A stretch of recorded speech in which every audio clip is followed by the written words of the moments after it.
Hello guys and welcome, Sorin here, and today I am finally doing the special tier list video.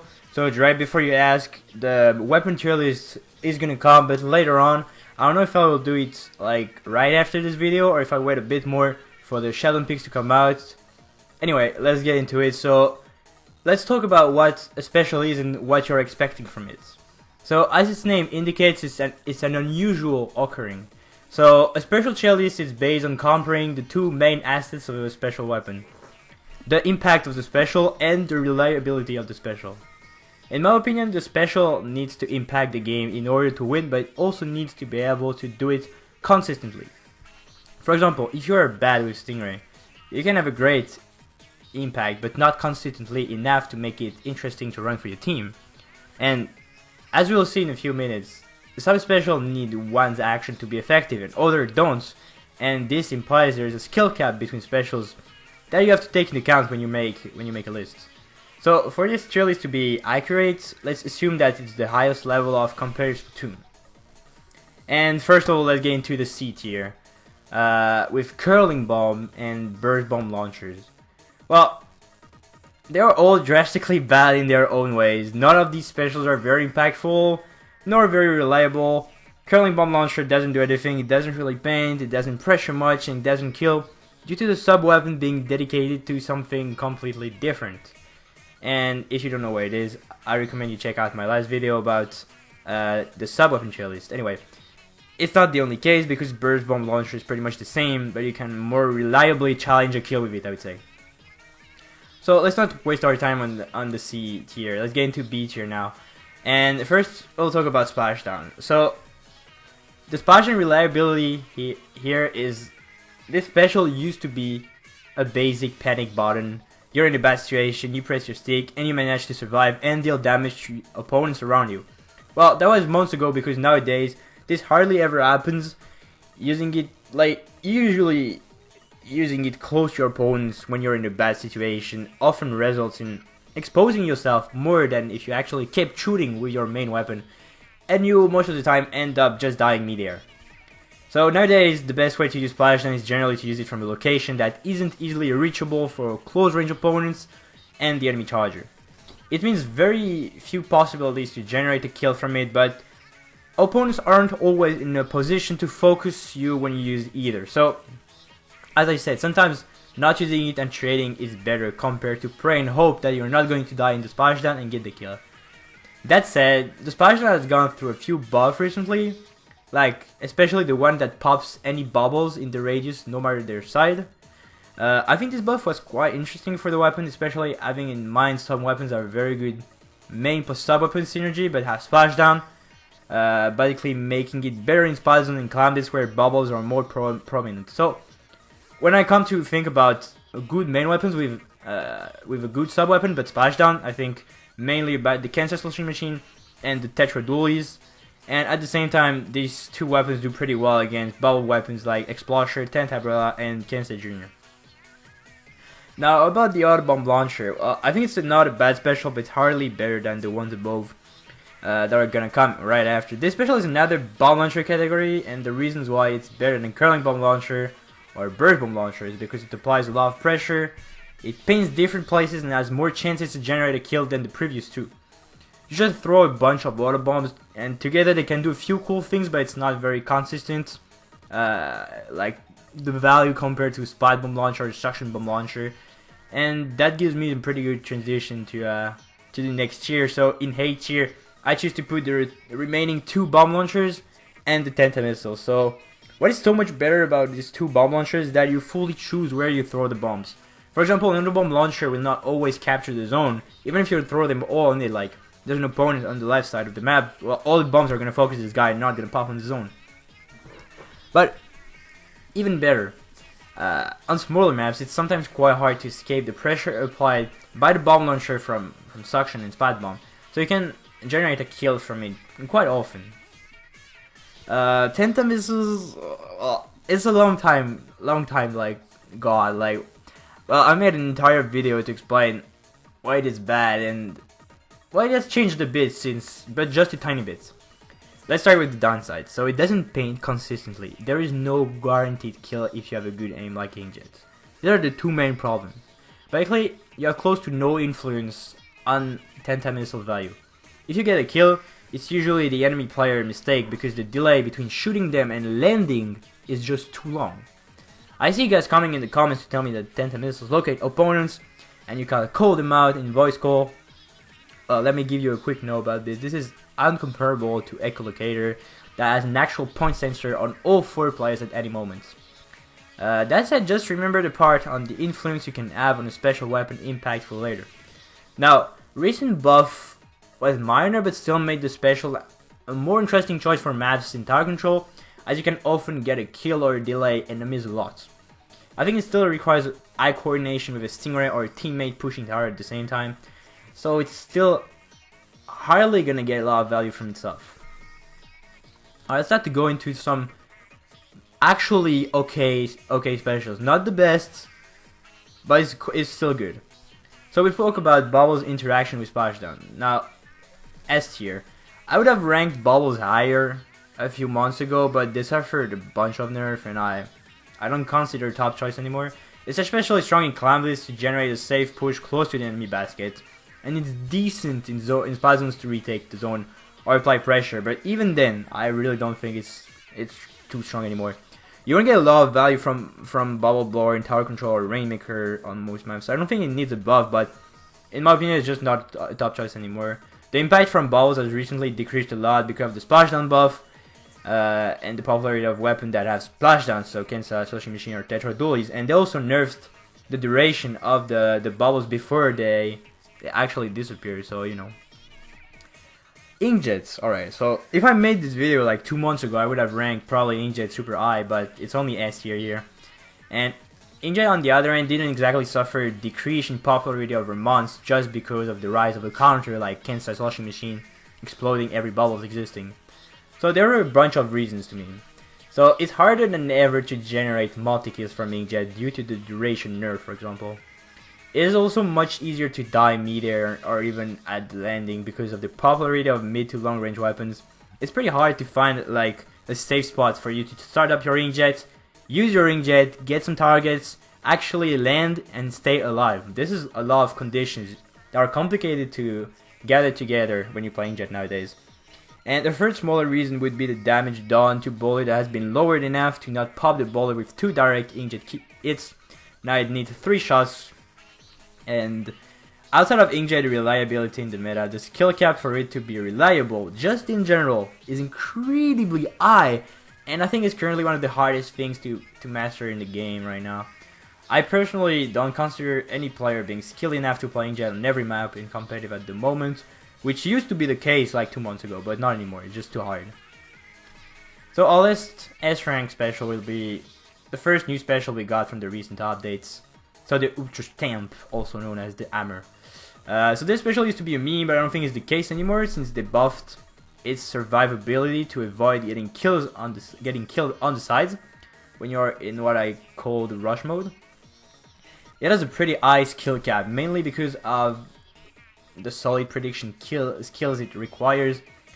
But you can get several kills quite often since version 4.0 because you actually survive from the sides, like you don't die instantly when you use it and go into rush mode.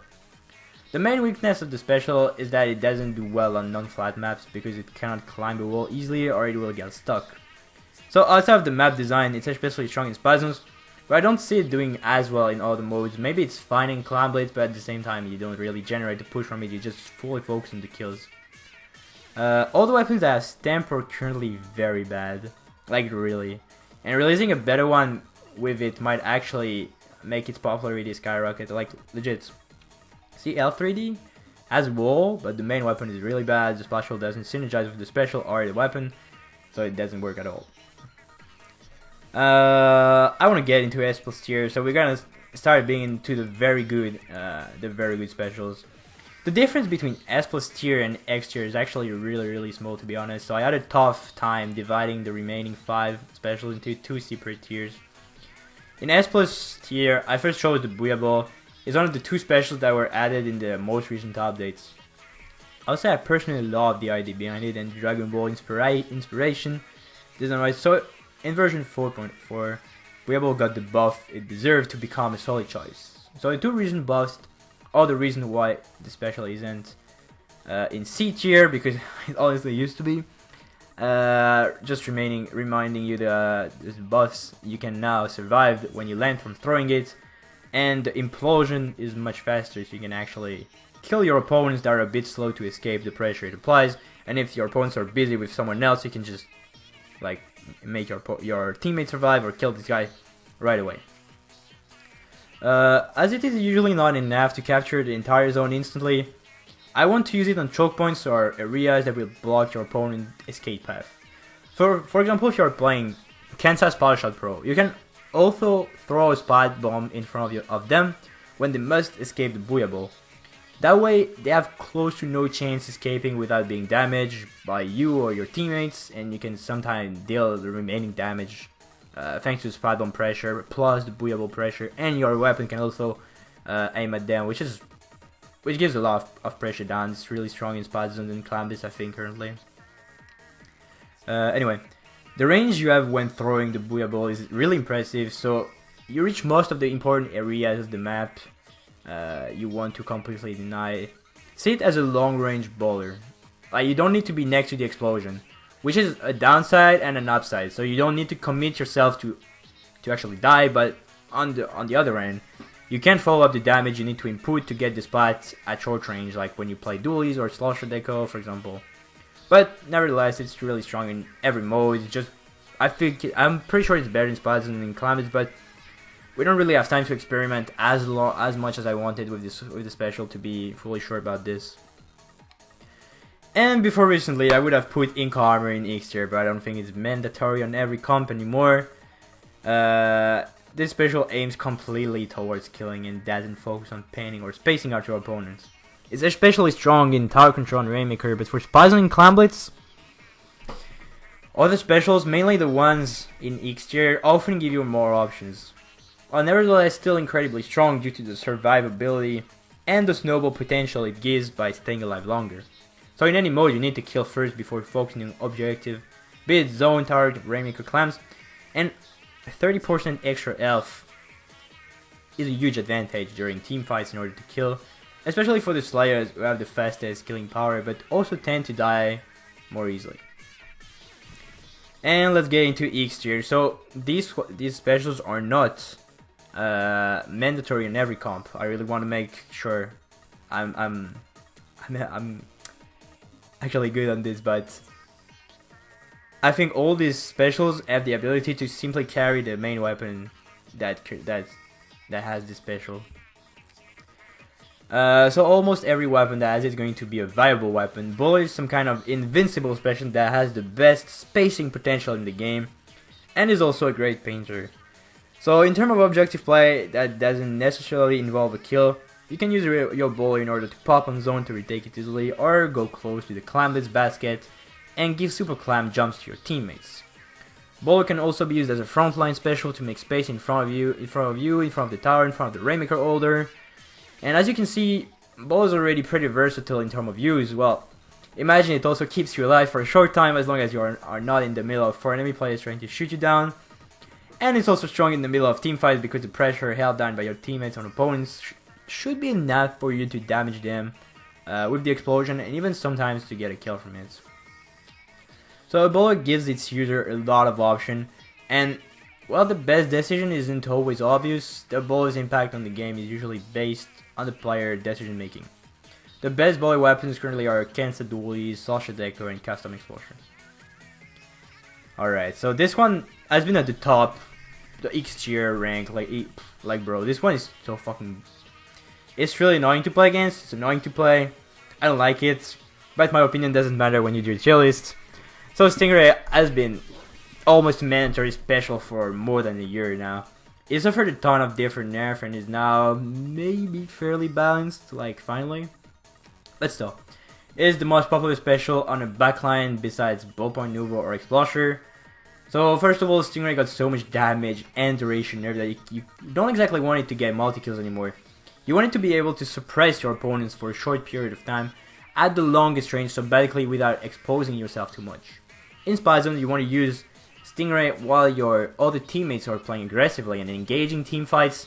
So basically the Stingray will be able to divide the enemy players, like to split them, and your teammates can actually get into 2v1 situations or simply add some damage done on them to follow up the damage and get the kill. In tower control, it's best to use it on the choke point where tower isn't moving, so you can maybe grab a kill from it. And even if you don't, the enemy team will lose time playing objective during the entire Stingray duration.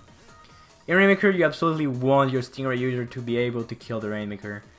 The map wide range of this special makes it quite easy to negotiate that kill, and is really hard to avoid, honestly. Saving a Stingray for the end of the game is often enough to stop the Rainmaker in overtime. In Climates though, its impact is a bit more limited, but it still synergizes like well to offer push opportunities and get sometimes a kill in defense, because you know the super climbs are locating on your screen when you're using Stingray.